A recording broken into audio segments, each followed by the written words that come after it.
और वहीं उत्तराखंड में आपको बता दें, भ्रष्टाचार पर सख्त एक्शन लिया जा रहा है। कई भ्रष्टाचारी विजिलेंस की रडार पर है। ठोस रणनीति के तहत कार्रवाई की जाएगी। भ्रष्टाचार पर धामी सरकार सख्त है। कई भ्रष्टाचारी विजिलेंस के रडार पर है और ठोस रणनीति बनाई जा रही है, जिसके तहत सभी भ्रष्टाचारियों पर सख्त से सख्त एक्शन लिया जा सके, इसकी तैयारी में सरकार है। और चलिए, ज्यादा अपडेट के लिए सोनू हमारे साथ लगातार बने हुए हैं। सोनू, उत्तराखंड में भ्रष्टाचार पर सख्त कार्रवाई की बात की जा रही है। विजिलेंस के रडार पर हैं सभी भ्रष्टाचारी। ठोस रणनीति बनाकर इन सभी पर कार्रवाई की जाएगी। किस तरह से ये पूरी प्रक्रिया चल रही है? देखिए, जिस तरह से सरकार भ्रष्टाचार को लेकर और खास तौर से जीरो टॉलरेंस की पॉलिसी को लेकर के आगे बढ़ रही है, उससे साफ दिखाई दे रहा है। और जब जब मुख्यमंत्री सार्वजनिक कार्यक्रमों में शामिल होते हैं, मीडिया के स्तर से पूछे जाने पर या फिर अपने जो मुख्यमंत्री का संबोधन होता है उस दौरान भी मुख्यमंत्री कई बार इस बात का जिक्र करते हैं कि सरकार जो है वो भ्रष्टाचार के बिल्कुल खिलाफ है और जीरो टॉलरेंस की रीति को लेकर के आगे बढ़ रही है। और भ्रष्टाचारियों को आप अंदाजा लगा सकते हैं ऋषिका, कि अगर अभी तक की आप उत्तराखंड की धामी सरकार के 3 साल से ज्यादा का जो कार्यकाल हुआ, अगर इस पूरे कार्यकाल पर गौर करेंगे तो 200 से ज्यादा ऐसे भ्रष्टाचारी हैं जिनको सरकार ने सलाखों के पीछे भेजा है। इसमें कई मामले हैं। सरकार कई नए कानून भी लाई है। खास तौर से कुछ समय पहले हमने जिससे संबंधित तमाम अपडेट जो है लगातार अपने दर्शकों तक पहुंचाए थे।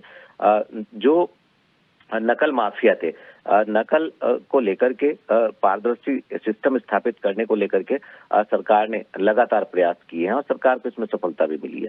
दूसरी ओर अभी कुछ ऐसी भी जानकारी हमें मिल रही है कि जिसके आधार पर आने वाले समय में और भ्रष्टाचारियों पर लगाम जो है वो कसी जानी है।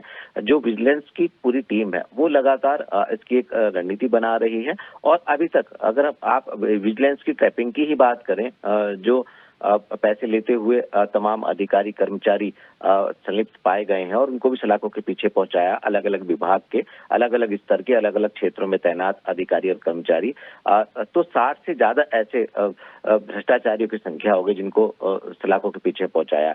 और इसके साथ साथ चाहे वो सख्त भू कानून हो, चाहे वो सख्त नकल विरोधी कानून हो या धर्मांतरण जैसे और तमाम सरकार ने जो बड़े और कड़े फैसले लिए हैं, मुख्यमंत्री अक्सर इनका जिक्र करते हैं और साफ तौर पर इस बात को बयां करते हैं कि भ्रष्टाचारी को किसी भी सूरत में कहीं पर भी बख्शा नहीं जाएगा और उसके खिलाफ सरकार लगातार सख्त एक्शन की मूड में है और आने वाले समय में भ्रष्टाचारियों पर और भी गाज गिरेगी, ऐसा माना जा रहा है। अब देखना होगा कि विजिलेंस जिस दिशा में आगे बढ़ रही है, आने वाले समय में आखिर कहां किन किन क्षेत्रों में कितनी ट्रैपिंग विजिलेंस की टीम जो है वो करने वाली है।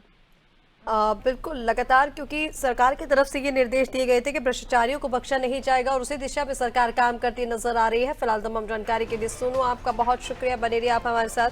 तो आपको बता दें, भ्रष्टाचारियों पर नकेल कसने की तैयारी में है उत्तराखंड सरकार। सख्त से सख्त कार्रवाई भ्रष्टाचारियों पर की जाएगी, जिसके लिए ठोस रणनीति तैयार की जा रही है। उसके बाद सभी के नाम चिन्हित कर उन पर एक्शन लिया जाएगा।